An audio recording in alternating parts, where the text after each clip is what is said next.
offer from Eskom for its members, despite other unions' acceptance of the power utility's latest offer. Earlier, Eskom had said the unions agreed on a 7.5% wage increase for 2018 and a 7% increase for the next 2 years. Joining us on the line is Eskom's deputy spokesperson, Dikatso Mothae. Dikatso, reports are suggesting that power utility Eskom and trade unions reached an in-principle wage deal. What does that entail? So, hi, good evening to the viewers. So what we've agreed on, the unions at least have said that they're happy with the offer that we've put on the table. That is the 7.5% increase for this year, 7% increase next year, and another 7% in the following year. This will also include an adjustment in terms of the housing allowance, as well as a one-off cash payment of 10,000 rand. So that's what they are happy with. However, they've now introduced a precondition to say we will not sign unless you promise not to take any disciplinary action towards our members. And that's where we've reached the deadlock with them. They have agreed, they have asked at least for a meeting with the Minister of Public Enterprises as well as the Eskom board, which we are still waiting for a date to be confirmed as to when that would happen, and we hope that then that will mark the way forward in terms of how we then proceed with the negotiations.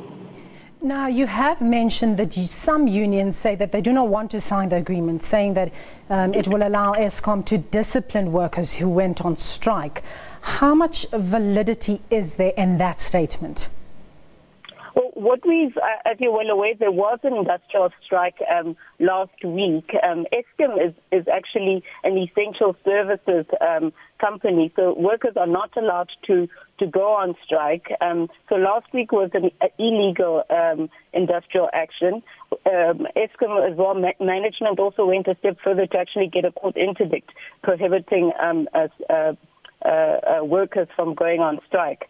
And what they're saying is that you've embarked on an illegal strike. There were issues of intimidation and issues of sabotage that had been reported, and that this disciplinary hearing process needs to then follow. Now, NUMSA says that Eskom has made a mockery of this entire negotiation process. Why would they say that? I'm not sure. Maybe you would need to speak to the unions. I'm not sure to what they would be referring to. As I said, we've come a long way. These negotiations have been going on for some time now, and I think from Eskom's side, we've moved quite a bit from 0% to now 7.5% for this year, 7% next year, and 7% the following year. We had initially said no bonus, and now we've offered at least a 10% 10,000 rand one-off cash payment to staff members as well. So we've certainly moved in terms of the wage offer. Now, we do know that the power utility is cash-strapped. We do know that you generate more than 90% of the country's power. Now, we know that we want a desperate end to the work stoppages and to push ahead with what you call a turnaround plan. Can you speak about that turnaround plan to us?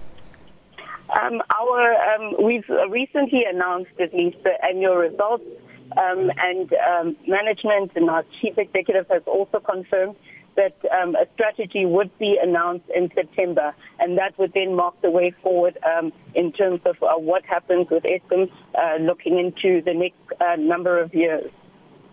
Thank you very much. That was Eskom's deputy spokesperson, Dikatso Mothae, providing us with an overview of the wage deals that were signed in principle between Eskom and striking employees. Thanks so much for the update, Dikatso.